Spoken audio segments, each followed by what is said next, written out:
Chapter 3, continued. Before I go, there's something I want you to do for me. Anything.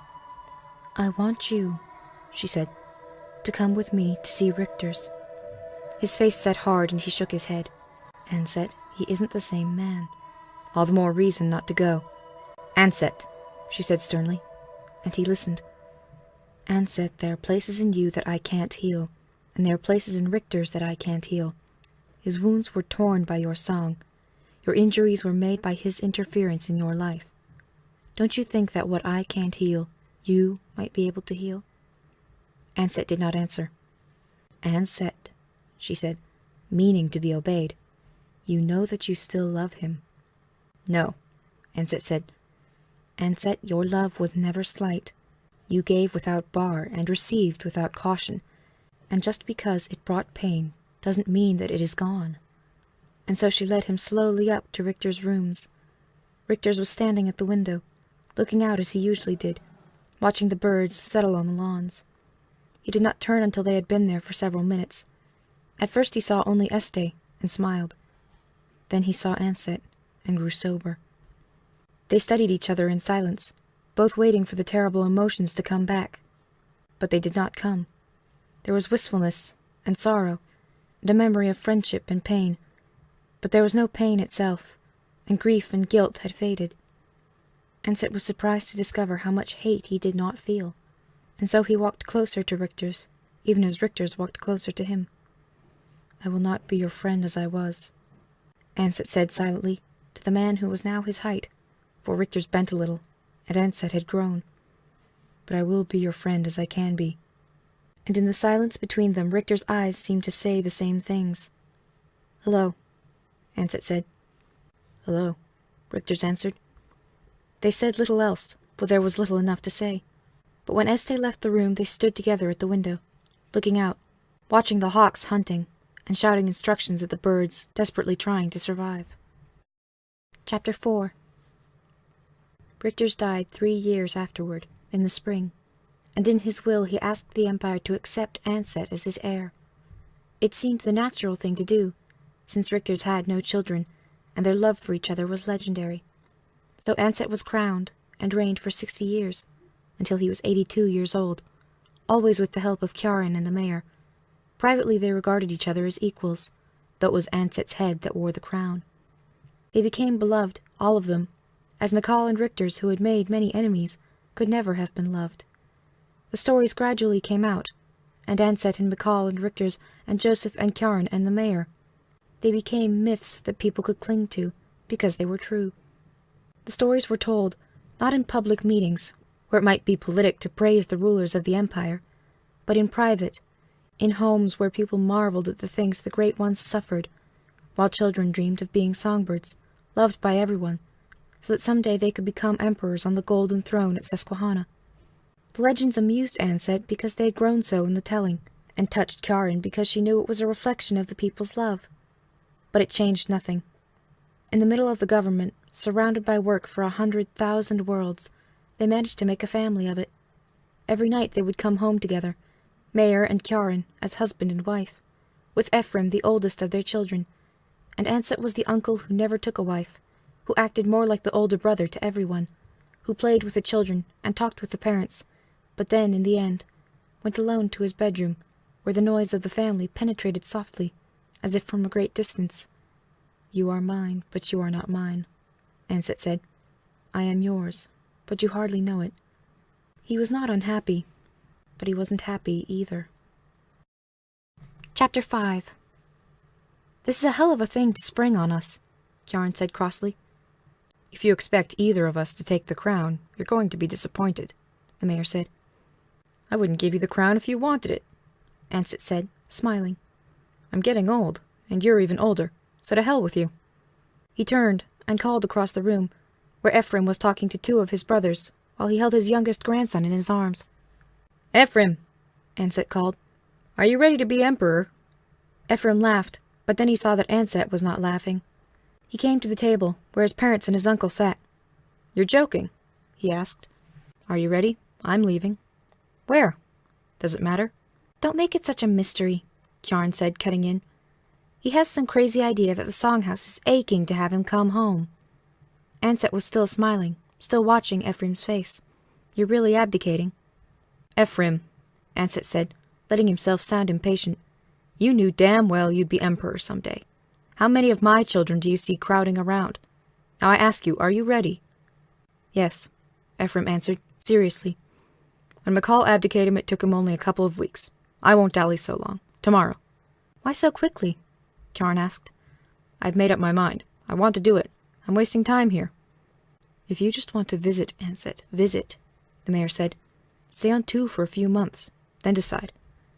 You don't understand, Ansett said. I don't want to go there as emperor. I want to go there as Ansett. Not even Ansett, the former songbird. Just Ansett, who's willing to sweep or clean tables, or any damn thing they have for me to do. But don't you understand? This is home for you. And for me too, in a way. In every way. No, because you belong here. But this isn't what I was born for. I'm not right here. I was raised among songs. I want to die among them.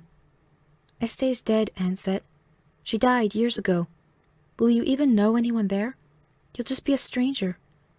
Kjarn looked worried, but Ansett reached out and playfully smoothed the wrinkles on her forehead. Don't bother, she said, brushing his hand away. They've been permanently engraved. It's not Esté I'm going back to see. It's not anyone. And Ephraim put his hand on his uncle's shoulder. It's Ansett you want to find, isn't it? Some little boy or girl with a voice that moves stones, isn't it? Ansett clapped his hands over Ephraim's and laughed. Another me? I'll never find another Ansett, Ephraim. If I go there looking for that, I'll never find it. I may not have sung long, but no one will ever sing like that again. And Kjarn realized that out of all the achievements of his life, out of all that he had done, Ansett was still proudest of what he had done when he was 10 years old. The legends would have been good enough just with the stories that were current before Ansett abdicated. But there was one more story to add, and for this one, Ansett left Earth, left his office, left the last of his money at the station, and arrived penniless at the Songhouse door. They let him in. Part 5. Rook. Chapter 1.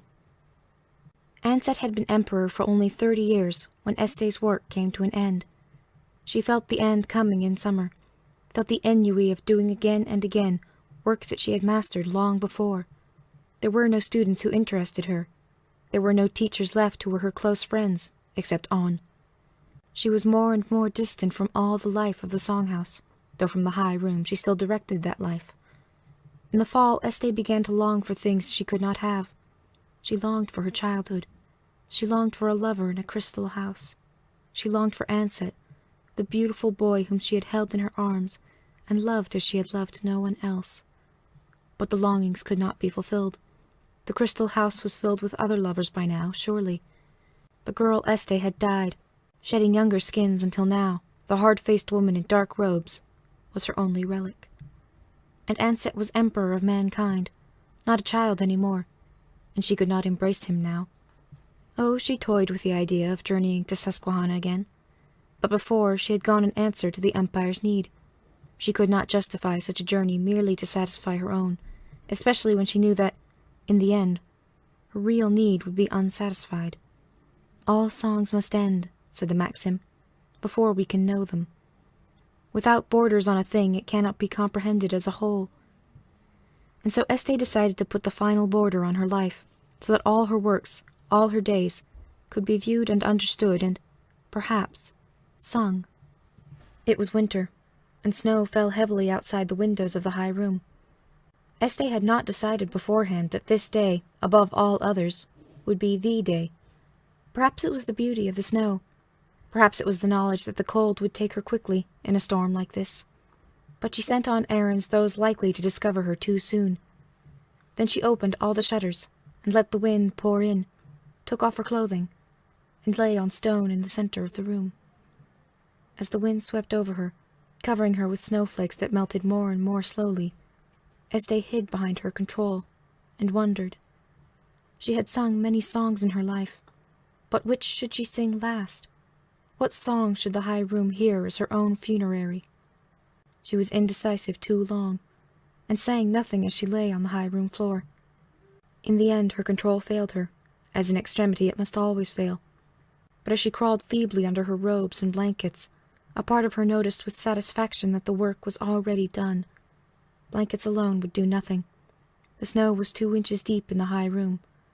Tomorrow a new songmaster would come here, and the songhouse would be taught new songs. Chapter 2. On was busy. There was much to be done, and several key deafs and blinds had been sent on errands at once, which sometimes happened, but was damned inconvenient. Sometimes, On had confided to a young master, I feel like I might as well be deaf for all the time I get to spend with music. But he didn't mind. He was a good singer, a good teacher, worthy of respect. Yet unlike many of the high masters and songmasters who had the responsibility of seeing that the songhouse ran smoothly, he was also a good administrator. He got jobs done. He remembered details, so that where most masters were willing to see almost all the work and decisions taken care of by the blinds, On made it a point to know as much about all the operations of the songhouse as he could, and help Este as much as possible.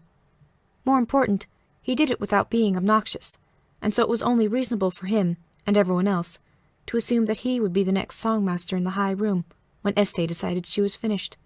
And he would have been, too, if he hadn't been so busy. When the songmaster of the high room did not wish to be disturbed, he or she simply did not answer a knock on the door. This was accepted practice. The only ones who could defy this were deafs and blinds, going about their business, because, according to the etiquette of the place, they were generally regarded as non-existent. A deaf whose routine called for him to sweep out a room would simply sweep out the room, and the person who had sought privacy there would not mind. Though if a student or a teacher were to enter without permission, it would be quite rude. All this was simply taken for granted, but On had to consult the computer for an answer to a question, and that meant conferring with Este. The problem seemed urgent at the time, though a few hours later he could not even remember what it was. He went to the high room and knocked on the door. There wasn't an answer. If On had been ambitious instead of dedicated, he would have thought of the possibility that Este did not answer because she had decided to quit her work, and he would have tiptoed away and been patient. Or if On had been less confident of himself, he would not have dared to open the door. But he was dedicated and confident, and he opened the door, and so it was he who found Este's corpse, cold under a thick layer of snow.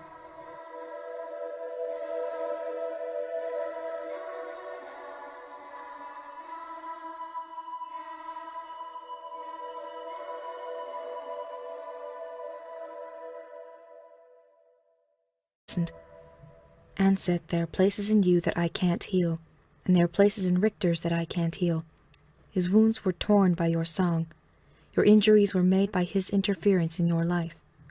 Don't you think that what I can't heal, you might be able to heal? Ansett did not answer.